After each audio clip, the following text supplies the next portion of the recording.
আমার নবীর কাছে এক সাহাবী জিজ্ঞাসা করে, হুজুর কবরের পাশ দিয়ে গেলে কি মা বাবা দেখে তার সন্তান আসছে?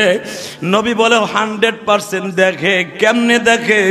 আমরা তো কবর খুঁজলে হাড্ডি গুড্ডি দেখি, আর কিচ্ছু দেখি না।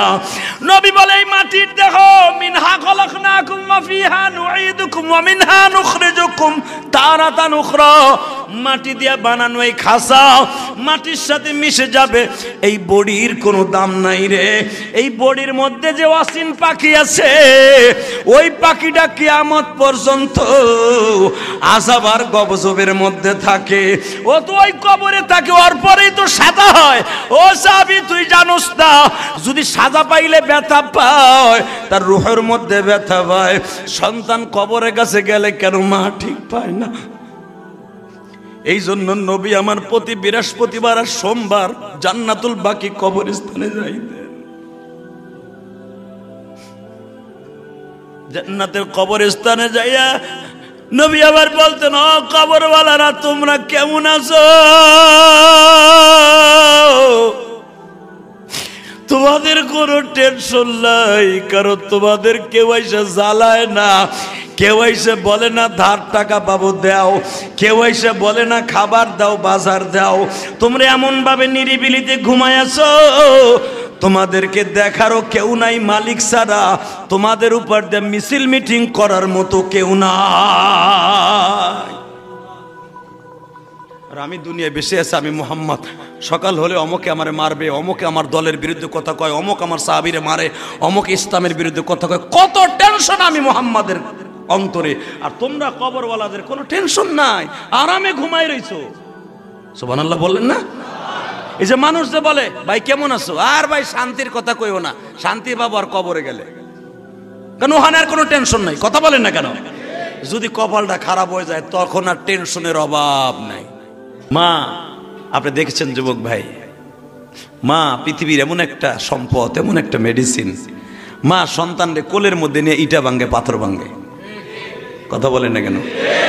আমি এই চোখ দিয়ে দেখছি মিরপুর শাহ আলী মাজারের সামনে এক মা পচা তরকারি টুকায় মেয়েটারে উন্না দিয়ে বুকের মধ্যে বাঁধছে, পাউডা বের হয়ে রয়েছে, মাথাটা বের হয়ে রয়েছে, মার বুকের সাথে মেয়েটা বান্ধা। মা পচা তরকারি টুকাইতেছে, এগুলো বেচবে, আবার কাইটা কাইটা সাইজ করে করে ভালো ঢুক বেচবো, ওটা বেচে ওই বাচ্চারে খাওয়াবে। মা কারে কয়? তো একজন জিজ্ঞেস করে, এই বাচ্চা শোয়াইলো হেনে? বলে শোয়া মুজে যে শীত, শুইলে ঠান্ডা লাগবে। মা ঠান্ডার ভিতরে কাজ করতেছে, স্যান্ডেল নাই, জুতা নাই, মেয়েটার ঠান্ডা লাগবে, এটা মায়ের মাথার মধ্যে আছে। ওদিনকে আমি দেখছি, তখন আমি মিরপুর 1 নম্বরে খতিব ছিলাম বাবা চাইনিজের। সকালবেলা হাঁটতে যাইয়া শুক্রবার এই দৃশ্য দেখে আমি চোখে পানি রাখতে পারি নাই গো। পেটের সাথে মা বাইন্দা পচা তরকারি টোকায়, এর ভিতরে একজন যে জিজ্ঞাসা করে এখানে তো শোয়াই নিতে পারো সেই ঝুপড়ির মধ্যে? মা বলে ওখানে শোয়াইলে ঠান্ডা লাগবে। আমি 5 মিনিট দাঁড়ায় মায়ের দৃশ্য দেখলাম।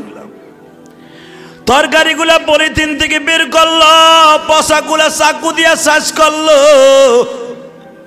ভালোগুলারে একটা ডেক্সির মধ্যে করে, ডিব্বার মধ্যে করে, একটা দেখলাম বালতির মধ্যে করে ভালো করে ধুইয়া বড় একটা খানসার মধ্যে রাস্তায় বাতাস খাওয়াইতেছে, শুকাইয়া বিক্রি করবে। সেদিন থেকে আমি বুঝিয়া নিলাম, আহারে মা, মা জীবন দেয়, বাচ্চা কোথাও যাইতে দেয় না। এই শাহ আলী মাজারের সামনে বাজানিকানি শেষটা যদি ইমান পরিবর্তন করতে চাও রে যুবক ভাইরা, কমলাপুর রেল স্টেশনে যাইবা, অনেক মা নিশাগ্রস্ত, মা ঠিকই নিশা খায়, বাচ্চাটারে বুকের মধ্যে করিয়া মা দুধ খাওয়ায়। মায়ের শরীরের শীতের কাপড় নাই, কিন্তু পৃথিবীতে সব চাইতে এয়ার কুলার জায়গা, ঠান্ডার জায়গা, গরমের জায়গায় একটা মাত্র জায়গা, সেটা হলো মায়ের কোল। এই কোলের মধ্যে কোনোদিন গরম লাগে না রে ভাই, আবার এই কোলের মধ্যে শীতের কালে ঘুম পারলে কোনোদিন ঠান্ডা লাগে না। মায়ের কোলটা সন্তানের জন্য এত ভিটামিন।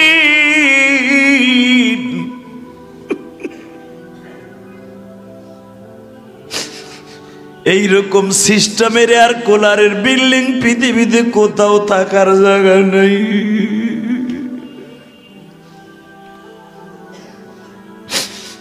ওই মা যারা আজকে হারায়া ফেলছো শীতের মধ্যে, মা কেমনে আছে জানি না গো মা। এই মা, এই মসজিদের অনেক কমিটি আছে, মা নাই বাবা নাই। যদি একবার চিন্তা করে দেখেন গো বাজান, আমার মাও তো ঠান্ডা মাটিতে ঘুম পড়ায় রাখছি। আমার মার ইন্দুরে বান্দরে কত পোকামাকড়ে তেলা পোকায় খেয়ে ফেলছে, হাড্ডি গুলাও নাই। কিন্তু মনে রাখবেন এই বডির কোনো দাম নাই। আপনার আমার ভিতরে যেই জিনিসটা, সেই ডেরপেরে আযাব আর জান্নাত হয় বাবা। এই জিনিসটা তো এখনো কবরে পড়িয়ে রয়েছে। আমার নবীর কাছে এক সাহাবী জিজ্ঞাসা করে, হুজুর কবরের পাশ দিয়ে গেলে কি মা বাবা দেখে তার সন্তান আসছে? নবী বলে 100% দেখে। কেমনে দেখে? আমরা তো কবর খুঁজলে হাড্ডি গুড্ডি দেখি, আর কিচ্ছু দেখি না। নবী বলে এই মাটির দেখো, মিনহা খলাকনাকুম ওয়া ফিহা নুঈদুকুম ওয়া মিনহা নুখরিজুকুম তারাতান উখরা। মাটি দিয়ে বানানো এই খাসা মাটির সাথে মিশে যাবে। এই বডির কোনো দাম নাই রে। এই বডির মধ্যে যে অসীম পাখি আছে, ওই পাখিটা কিয়ামত পর্যন্ত আযাব আর গজবের মধ্যে থাকে। ও তো ওই কবরে থাকে, ওর পরেই তো সাজা হয়। ও সাহাবী তুই জানোস না, যদি সাজা পাইলে ব্যথা পায়, তার রূহের মধ্যে ব্যথা পায়। সন্তান কবরের কাছে গেলে কেন মা ঠিক পায় না? এই জন্য নবী আমার প্রতি বৃহস্পতিবার আর সোমবার জান্নাতুল বাকি কবরস্থানে যাইতেন। জান্নাতের কবরস্থানে যাইয়া নবী আবার বলতেন, ও কবরওয়ালারা তোমরা কেমন আছো? তোমাদের কোনো টেনশন নাই, কারণ তোমাদের কেউ এসে জ্বালায় না, কেউ এসে বলে না ধার টাকা পাবো দাও, কেউ এসে বলে না খাবার দাও বাজার দাও। তোমরা এমন ভাবে নিরিবিলিতে ঘুমায় আছো, তোমাদেরকে দেখারও কেউ নাই মালিক ছাড়া। তোমাদের উপর দিয়ে মিছিল মিটিং করার মতো কেউ নাই।